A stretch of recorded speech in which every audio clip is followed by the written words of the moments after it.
उत्तर प्रदेश के समाज कल्याण विभाग द्वारा संचालित राजकीय आश्रम पद्धति विद्यालय, जिसको वर्तमान में अब सर्वोदय विद्यालय के नाम से जाना जाता है, इसमें टीजीटी और पीजीटी के लिए आवेदन की लास्ट डेट जो कि 16 जून थी वो ख़त्म हो चुकी है। अब आवेदन बंद हो चुके हैं, कोई भी डेट आगे नहीं बढ़ाई गई है। कई लोग पूछ रहे थे कि आवेदन की डेट बढ़ेगी नहीं बढ़ेगी, तो अभी तक कोई भी डेट नहीं बढ़ाई गई और ना ही बढ़ने की उम्मीद है।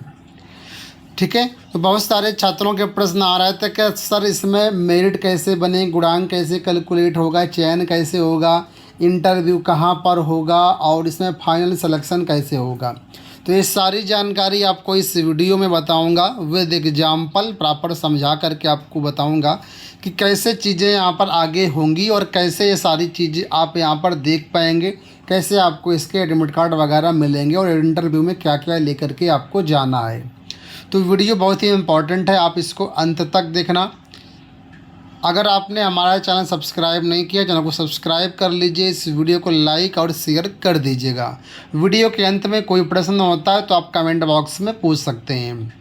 अब देखिए यहाँ पर मेरिट कैसे बनेंगे उसके बारे में आपको बताऊंगा। ठीक है, उससे पहले आप ये समझ लीजिए कि जब यहाँ पर आपका नाम आ जाएगा और आपको इंटरव्यू के लिए बुलाया जाएगा तो उस दिन आपको क्या क्या लेकर के जाना है, ठीक है, ये जानना आपके लिए बहुत ज़रूरी है। तो सबसे पहले आपको बता दूं कि यहाँ पर जो आपने आवेदन किया है उसका आपने प्रिंट आउट निकाल लिया होगा। ठीक है, प्रिंट आउट को पीडीएफ फॉर्मेट में सेव कर लीजिए, प्रिंट आउट उसका निकाल लीजिए। जिस दिन आप जाएंगे वो पूरा फॉर्म यानी प्रिंट आउट आपको लेकर के जाना है और इसके साथ ही ऑनलाइन एप्लीकेशन में जितने भी डॉक्यूमेंट्स आपने सबमिट किए हैं वो सारे डॉक्यूमेंट्स की फ़ोटोकॉपी फॉर्म के साथ अटैच करना है और साथ में अपने original documents with ID proof भी आपको लेकर के जाना है। ठीक है, तो ये सारी चीज़ें आपको लेकर के जानी होंगी। जहाँ पर आपका वेन्यू होता है वहाँ पर आपका इंटरव्यू करवाया जाएगा। इंटरव्यू के बाद में फिर से मेरिट बनाई जाएगी और फिर वहाँ पर चयन किया जाएगा कुल मिलाकर के। तो यहाँ पर सहायक अध्यापक को 30,000 रुपये मंथली मिलेगा और प्रवक्ता को मानदेय के रूप में 35,000 रुपये मंथली दिया जाएगा। फ़िलहाल ये जॉब जो होगी आपकी 1 साल के कॉन्ट्रैक्ट के लिए होगी, लेकिन अगर आपका काम अच्छा होता है तो यहाँ पर आगे आपका रिन्यूअल कर दिया जाएगा। लेकिन अगर काम अच्छा नहीं होता तो बीच में भी निकाला जा सकता है। ठीक है, इसके साथ साथ विद्यालय स्तर पर जो भी अन्य चीज़ें होती हैं जैसे कि कॉपी जांचने संबंधी कार्य या इन्विजिलेटर ड्यूटी, मूल्यांकन ड्यूटी, कोई ट्रेनिंग आ गई, ये भी जो कार्य होंगे वो आपको दिए जाएंगे और इसके लिए जो भी अतिरिक्त मानदेय होगा वो आपको अलग से मिलेगा। जैसे कहीं पर मान लीजिए किसी परीक्षा में ड्यूटी लगती है तो उसका अलग से भुगतान होता है, तो वो आपको अलग से मिलेगा। कॉपी जांचने में ड्यूटी लगेगी तो उसका पैसा आपको अलग से मिलेगा। वो सब प्रधानाचार्य आपको डिस्ट्रीब्यूट करेंगे। अब देखिए यहाँ पर आपने अगर फॉर्म भर दिया है, ठीक है, तो अब सबसे पहले आपका यहाँ पर वेटेज कैलकुलेट किया जाएगा, गुणांक बनाया जाएगा और गुणांक के आधार पर अगर आपका मेरिट क्रम में नाम आता है तब इंटरव्यू के लिए बुलाया जाएगा।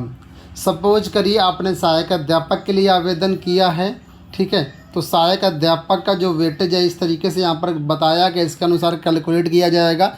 80 नंबर के हिसाब से शुरुआत में आपका गुणांक बनेगा, मेरिट बनेगी। इसमें अगर आपका नाम आता है तो एक वैकेंसी के सापेक्ष में 3 गुना अभ्यर्थियों को इंटरव्यू के लिए बुलाया जाएगा।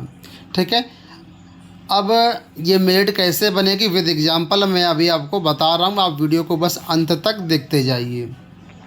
देखिए फ़िलहाल जब आप अपने आवेदन फॉर्म भरा तो वहाँ पर आपने कक्षा 10 के मार्क्स डाले होंगे, कक्षा 12 के मार्क्स डाले होंगे, ग्रेजुएशन के मार्क्स डाले हैं, पोस्ट ग्रेजुएशन के मार्क्स डाले हैं, बीएड या डीएलएड के जो भी है आपके पास उसके मार्क्स डाले हैं, अनुभव के बारे में भी आपने बताया होगा। तो फ़िलहाल आपके लिए यहाँ पर कुल मिलाकर के 5 चीज़ें हैं जिनके बेस पर आपका भारांक कैलकुलेट किया जाएगा और आपकी एक मेरिट बना ली जाएगी। सपोज करो किसी विद्यालय में एक वैकेंसी, तो एक वैकेंसी के सापेक्ष में 3 गुना अभ्यर्थियों को बुलाया जाएगा इंटरव्यू के लिए। जब वहाँ पर आपका इंटरव्यू होगा तो इंटरव्यू का पूरा पैनल होगा। इस पैनल में कौन कौन से लोग होंगे, तो इस पैनल में आपसे जो है आपके सामने 4 सदस्यीय पैनल होगा जिसमें संबंधित मंडल के, तो सपोज करो आपने प्रयागराज मंडल से फॉर्म भरा है तो प्रयागराज मंडल के जो उपनिदेशक हैं ठीक है, वो यहाँ पर अध्यक्ष के रूप में रहेंगे। और जिस ज़िले से आपने फॉर्म भरा को उस ज़िले के जो समाज कल्याण अधिकारी होंगे सदस्य सचिव के रूप में रहेंगे। और जिस विद्यालय के लिए आपने फॉर्म भरा होगा उस विद्यालय के जो प्रधानाचार्य हैं वो उसमें सदस्य के रूप में रहेंगे। और संबंधित विषय के जो विशेषज्ञ हैं, ठीक है, ये भी वहाँ पर रहेंगे। सपोज करो आपने गणित के लिए फॉर्म भरा है तो वहाँ पर गणित के विषय सब्जेक्ट टीचर भी अवेलेबल रहेंगे। तो कुल मिलाकर के 4 मेंबर्स का एक पैनल होगा जिनके सामने आपका इंटरव्यू करवाया जाएगा। ठीक है, इंटरव्यू के यहाँ पर 20 नंबर निर्धारित किए गए हैं। 20 नंबर में आपको 10 नंबर, 15 नंबर, 20 नंबर कितने भी दिए जा सकते हैं आपके इंटरव्यू के बेस पर। अब यहाँ पर देखिए गुणांक मैं आपको बता रहा हूँ कैसे कैसे गुणांक बनाया जाएगा। सपोज करिए आपका 10th में 80% मार्क्स है, 12th में 80% मार्क्स है, यूजी में 70% मार्क्स है, पीजी में 60% है, बीएड में 70% है और आपका अनुभव नॉन रेजिडेंसी में स्कूल में जो है 5 साल का अनुभव है और इंटरव्यू है। तो सबसे पहले जब इंटरव्यू के लिए आपको बुलाया जाएगा तो यहाँ पर इंटरव्यू छोड़ दिया जाएगा, बाकी के मार्क्स देखे जाएंगे। तो 10th में आपका जितना भी मार्क्स हो 10th का कोई भी भारांक नहीं दिया गया है। ठीक है, तो 10th में कितने भी मार्क्स होगा उसका कोई भी वेटेज नहीं मिलेगा, इस वजह से मैंने यहाँ पर नील लिखा हुआ है। 10th का कोई भी भारांक नहीं लिया जाएगा। अब 12th में सपोज करो 80% मार्क्स आपके हैं तो उसका 20% वेटेज लिया जाएगा, मतलब 16 नंबर आपके यहाँ पर मिल जाएंगे 12th के भारांक के हिसाब से। अगर आपका 12th में 90% नंबर है तो 9 दूनी 18 नंबर मिल जाएंगे। अगर 100% नंबर हैं तो 20 नंबर आपको 12th के मिल जाएंगे। ठीक है, तो ये यहाँ पर जो मैंने यहाँ पर ये लिखा हुआ है ये सब भारांक हैं और ये आपका परसेंटेज है, एक अनुमान के तहत मैंने यहाँ पर लिखा हुआ है। ठीक है, सपोज करो तो हाई स्कूल का कोई भी भारांक कैलकुलेट नहीं होगा। 12th में आपके 80% मार्क्स हैं तो 16 नंबर मिल जाएंगे आपको। ग्रेजुएशन में मान लीजिए 70% नंबर हैं तो 30% लिया जाएगा तो 21 नंबर यहाँ पर मिल जाएंगे। पीजी में सपोज करिए आपके 60% मार्क्स हैं तो यहाँ पर 10% वेटेज लिया जाएगा, 6 नंबर यहाँ से आपके हो जाएंगे। बीएड में आपका 70% है तो यहाँ पर भी 10% लिया जाए, मतलब 7 नंबर यहाँ पर हो जाएंगे। अनुभव किस प्रकार से कैलकुलेट होगा वो बता दूं। अगर आपके पास कोई अनुभव नहीं है तो अनुभव के मार्क्स आपके पास होंगे 0, कोई अनुभव नहीं है तो 0 होगा। अब अनुभव अगर है तो अनुभव 2 प्रकार से मांगा गया है, यानी आवासीय यानी रेजिडेंट स्कूल है या नॉन रेजिडेंट स्कूल है, कहाँ का अनुभव आपने लगाया हुआ है। तो सपोज करो आपने आवासीय विद्यालय का अनुभव लगाया हुआ है फॉर्म में, तो आवासीय विद्यालय में क्या है 1 साल के अनुभव पर 2 अंक आपको मिलेंगे, तो 5 साल के अनुभव पर यहाँ पर 10 अंक आपको मिल जाएंगे।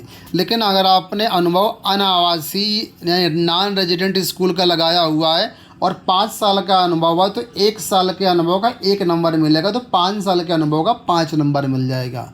अगर आपके पास नॉन रेजिडेंट स्कूल का 10 साल का अनुभव है तो 10 नंबर मैक्सिमम यहाँ पर आपको मिलेंगे।